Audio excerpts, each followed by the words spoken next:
So we had a teacher council meeting outside of the 2 hour block. And we had about 31 or 32 people in that meeting, and chairs in a circle. And we just had a great hour-long discussion about teaching and what we would like it to look like as a ward. And the consensus is we want people to come and share their experiences with whatever they're reading, whether it's the scriptures for Sunday school, whether it's a conference talk for Elders Quorum or Relief Society. And the consensus is, once again, that the so-called teachers in our ward are better called facilitators as opposed to teachers. So we come prepared, having studied, but we are there to facilitate discussion above all else. And it's been good, and it's been powerful.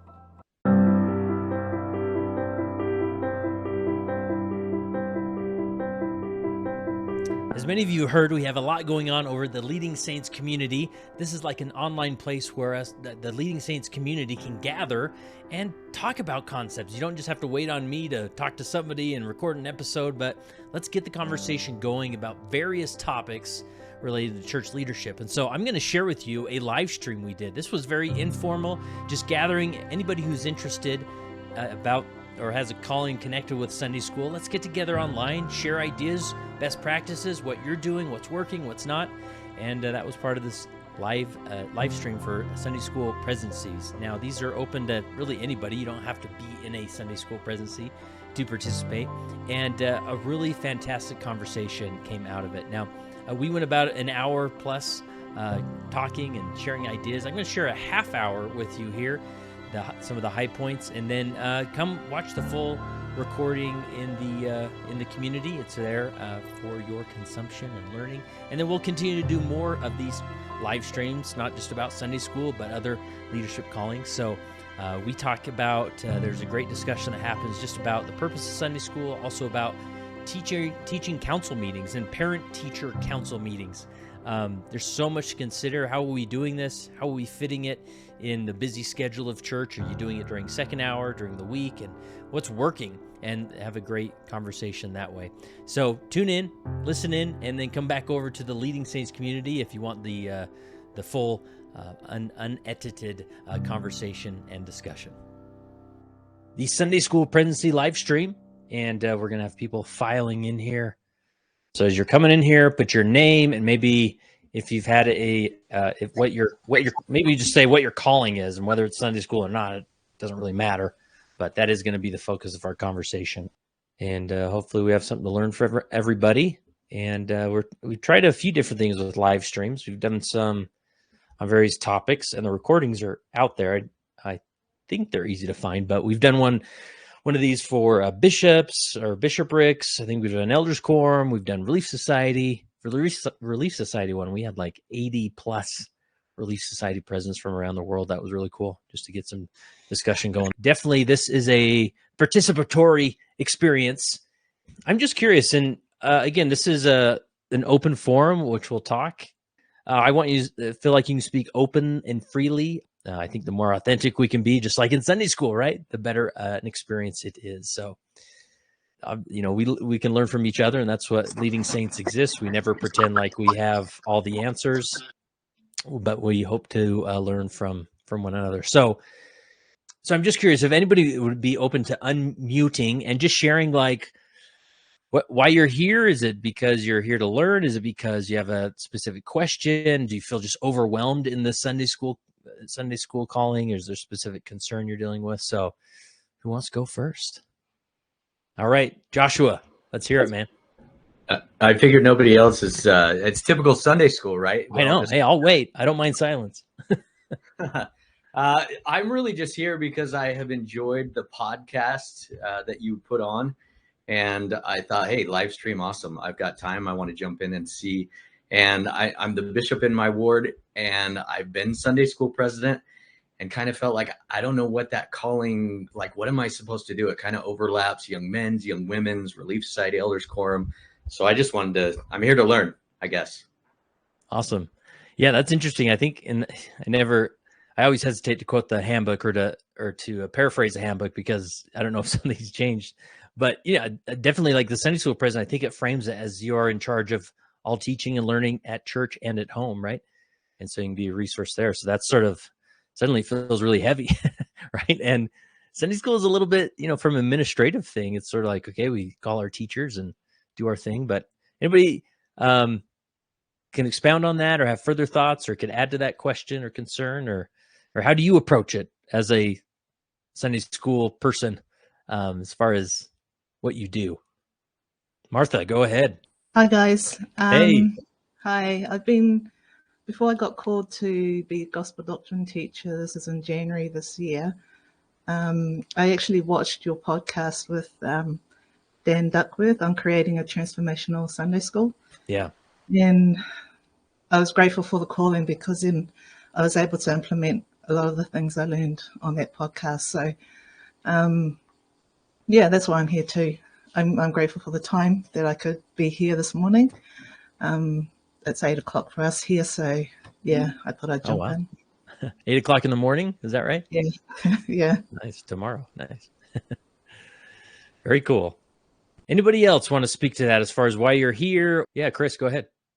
Yeah, so I think you know that my wife and I are missionaries in the 12-step addiction recovery program, and we lead a couples meeting on Thursday nights. And my goal is to have church like a 12-step meeting. I mean, that's that would be for me like the perfect world. So tell me more. What do you mean by that? Well, if people came to church, willing to share their gospel experiences. So in a Sunday school class, and I taught a gospel doctrine class for a couple of years, 2-3 years, and then I was called to be Sunday school president the first of the year. And the first thing we did in January is we had a teacher council meeting for all the teachers, anyone called as a teacher in our ward, including Elders Quorum and Relief Society presidency, primary presidency, and the bishopric. So we had a teacher council meeting outside of the 2-hour block. And we had about 31 or 32 people in that meeting, and chairs in a circle. And we just had a great hour-long discussion about teaching and what we would like it to look like as a ward. And the consensus is we want people to come and share their experiences with whatever they're reading, whether it's the scriptures for Sunday school, whether it's a conference talk for Elders Quorum or Relief Society. And the consensus is, once again, that the so-called teachers in our ward are better called facilitators as opposed to teachers. So we come prepared, having studied, but we are there to facilitate discussion above all else. And it's been good and it's been powerful. Nice. And we have some great teachers on our ward. We're really blessed that way. Yeah. I'm curious, just putting out there the teacher council meetings. Is that something I'm curious of how that's going? Is that going well? Does anybody feel like they have that dialed in, or you have a good cadence with the teacher council meetings? Yeah, Terry, go ahead. Kurt, we've struggled with getting people to set aside the time for a teacher council meeting. We've tried to hold them on Sunday nights or the third hour after the block, things like that. But generally, it's a struggle to get people to sit together. Chris, I'm jealous that you could get 30 people in a room to talk about teaching. Yeah, that's Chris. I'm curious, what's the setup of your teacher council meeting? How do you go about that? Well, the first one we had in January is because, we were newly called Sunday School Presidency, and I had the really good support from the bishopric and especially from our first counselor who's, over the Sunday school and the teaching of the word. Since then, last month, we had another series of teacher council meetings during the second hour. So 1 week we did elders forum and Relief Society teachers. The next week we did Sunday school teachers. The next week we actually had a teacher council meeting for the primary teachers. And in each of those, we invited the presidencies of each organization to attend. And once again, most of that was spent in discussion. How's it going? What support do you need? What's working? What's not working? Just really, how's it going? Do you feel that people in your classes are coming prepared? Have they read the conference talks? Have they read the Come Follow Me sections of the Doctrine and Covenants for this week? Yeah. And how do we encourage people to do that? That's really the big question. Is how do we enhance home study? Right. DJ, were you going to say something? Yeah, so similar to what other people have said, we hold it during second hour, but there are two principles that are really important. Number one, in the handbook, it says that the ward council actually should be setting the topics for those. And so we get the ward council involved in determining what the topics are going to be for those. And the second, so that also by default gets buy-in from the presidencies of the organizations where these teachers reside. And then the second thing we do is we just make it sort of an expectation. It's like on this Sunday, this is this is when you're going to have teacher council. And so we'll get substitutes to come in for all the primary teachers. They know what's happening and they just know they're supposed to go there. And the same thing with the instructors for the other courses. If we have to hold it on a Sunday when they're supposed to teach, we'll get a substitute. If not, we just make it clear that they're expected to be there.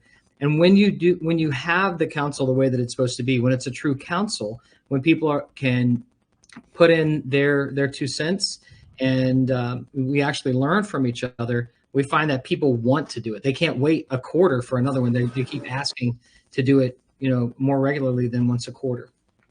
Yeah. Yeah. I appreciate that. The true council, like Jared says in the comments here in the chat, my experience with teacher council meetings is that most of our ward members do not want to attend if it is second hour. And it also seems more like a lecture style with the Sunday school presidency teaching a lesson rather than counseling together, right? That's sometimes we can make the teacher council experience a terrible learning environment. We're trying to stimulate a positive learning environment, right? So I appreciate that, like keeping it really council where you're talking and sharing ideas and perspectives, and maybe there's a little bit of debate in there, stimulating revelation. DJ, I am curious, kind of a follow-up, when a really helpful insight of, the word council should be setting the topics there. I'm just curious, like, what are some of those typical topics that maybe come from the ward council? And is that something are you the Sunday school president in your board? Is that? I'm the stake Sunday school president now. Oh, but I'm talking about my experience in a bishopric. Okay, cool. When we kind of focused on Sunday school.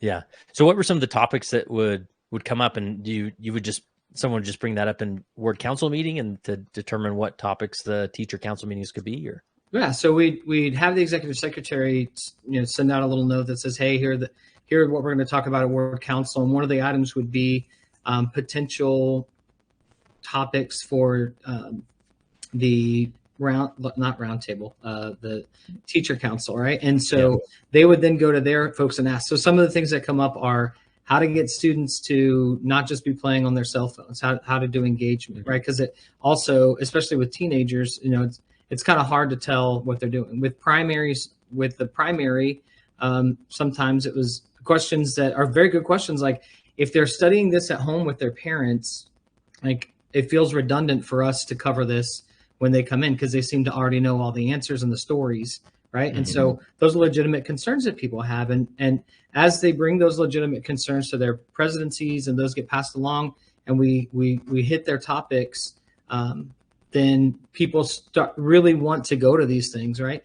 We also use Slido. I don't know if you've ever heard of that, but anything that lets people submit anonymous questions that you can then address. You know, people definitely want to hear their questions answered, and sometimes the questions that they put on there, they wouldn't have the courage to ask in person, but they're genuine and sincere questions or concerns that they have. And when we see that these things get addressed, they want to come to these meetings when they are what they're designed to be. Yeah, that's a great point. That, I mean, just like Sunday school, I mean, any I guess gathering, is that if people come knowing they're expecting a high value experience or covering topics that are actually relevant and applicable to their calling. I mean, like, you know, Jared said, sometimes they don't even want to come because it's like, well, you know, I'd maybe rather go to Elders Quorum or Sunday school or whatever, or I want to see this friend or that friend. But it's like, this is of great value. I'm going to make sure I don't miss this. That's great. Jeff, did you have a question or comment? What I was interested, I just figured out how to get my picture on, so I wasn't able to say what I'm interested in finding out today. It kind of fits in here. I'm new as a counselor into a presidency in my ward, and we're doing the teacher councils. But recently, I've been asked to do the parent councils. I'm just curious if anybody else is doing the parent councils. And we had our first quarterly parent council, but the feedback from it was I'm in the transition of going from teaching mode to facilitating, right, and learning that. So the feedback that came back is, holy mackerel, it seems like a long time between quarters for a parent council. And so the bishopric and the ward council has kind of come back and said, hey, maybe we could run these more often. Now, I worry a little bit that it takes away from the other classes that people want to go to, right? Mm-hmm. But they're going to have them now monthly for at least a period to where people get to know each other and feel comfortable. That's what I just wondered, if anybody else was working with the parent councils that's suggested for us to have, and how they found success in that, or what the issues might be that I can kind of shorten the learning curve. Awesome. I'll just listen. Parent councils. Hey, Chris, I don't know if yours is related to that, or if you want to add. We can come back to this or whatever. I'll make sure we come back to it if it's not about that. No, I didn't. It wasn't related to what Jeff just shared, but I was just going to bring up, I don't know how many of our teachers, and this would include Elders Quorum, Lakeside, and even primary, have read the introduction of the Come Follow Me manual this year. Because on page 1 and page 3 are awesome explanations of what teaching looks like in the church now. And that's kind of what we based our teacher council meetings on, is what it says in Come Follow Me manual. So just a suggestion. I don't know how many people have even looked at it, but it's great stuff. Yeah, I love that. And that's a easy way to kind of keep the discussion grounded or focused of starting every teacher council meeting. Like, hey, let's review those pages at the beginning of the Come Follow Me manual and remind ourselves, just exactly what we're trying to do, right? Any other thoughts on parent council meetings? And I assume, does the handbook mention those, or is that an outgrowth of something, a different tradition? No, it's there? Yeah. Cool. Anybody else attempting the parent council meeting? Then essentially, as I understand them, these are those who are parents to teenagers or younger, that it's an opportunity to say, hey, why don't we get together and talk about teaching in the home, kind of a teacher council meeting, but for those that are teaching in the home. Right. Matt, go ahead. We've tried to encourage our stake to do it. And I've kind of been on the soapbox of trying to do it. And we've had a couple of stakes do it, because I feel like we're at a point where, as we've gone to this third hour process, when we removed this third hour, if you listen to Elder Cook's talk when he initially talked about this, it wasn't that the third hour goes away. It's that it's not done in home, that it's done in home.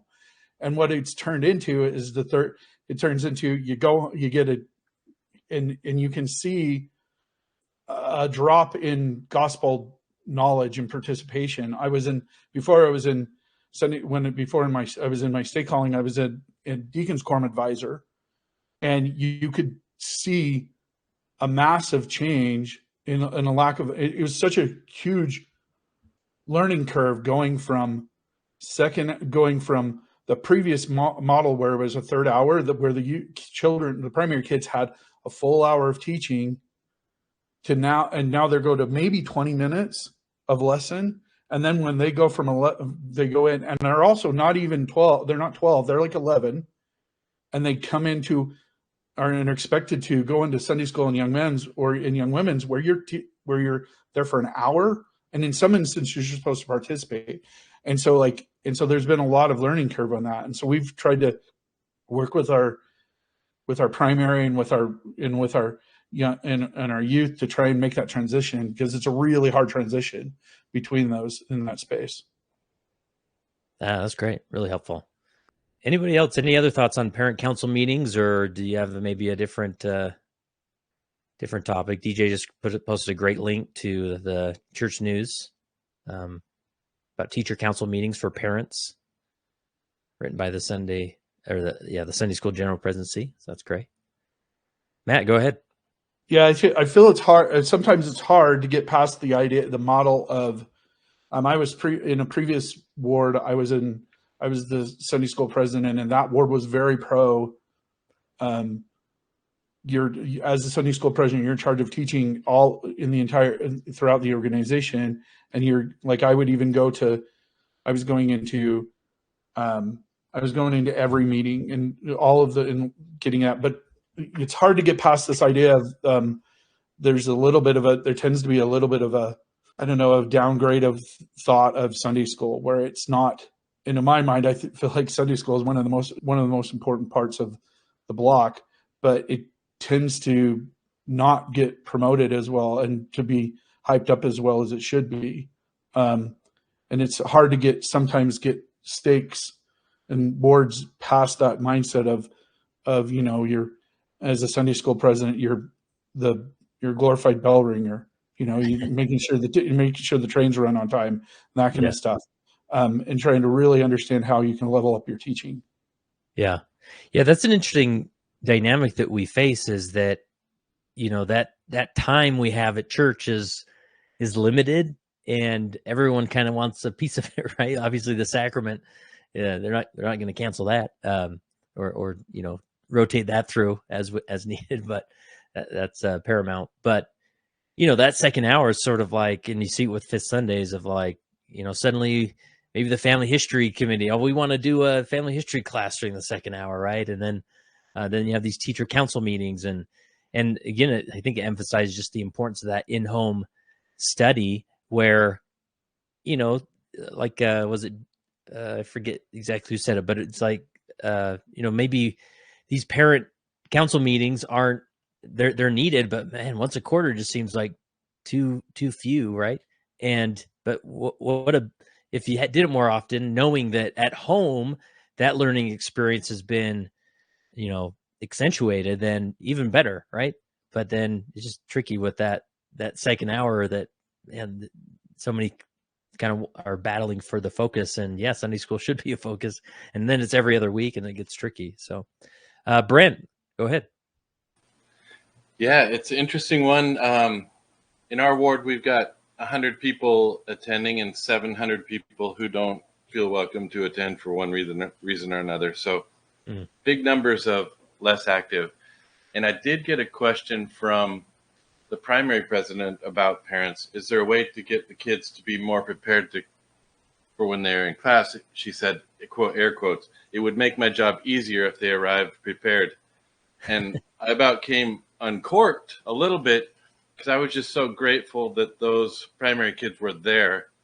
And I have a feeling in some of those cases, it's the only gospel instruction they get. So I kind of savored that they were there and we're getting to get some gospel instruction, rather than maybe the ideal of they're holding family home evenings 7 nights a week and sending their kids to church prepared. So it makes the Sunday school president or the primary president's job easier. So it's an interesting thing. From the Sunday school president role, I've been working with people to make sure to teach your lesson around just a little nugget that they can take home and have a discussion with their family around the dinner table, or maybe with their family members that are not attending church.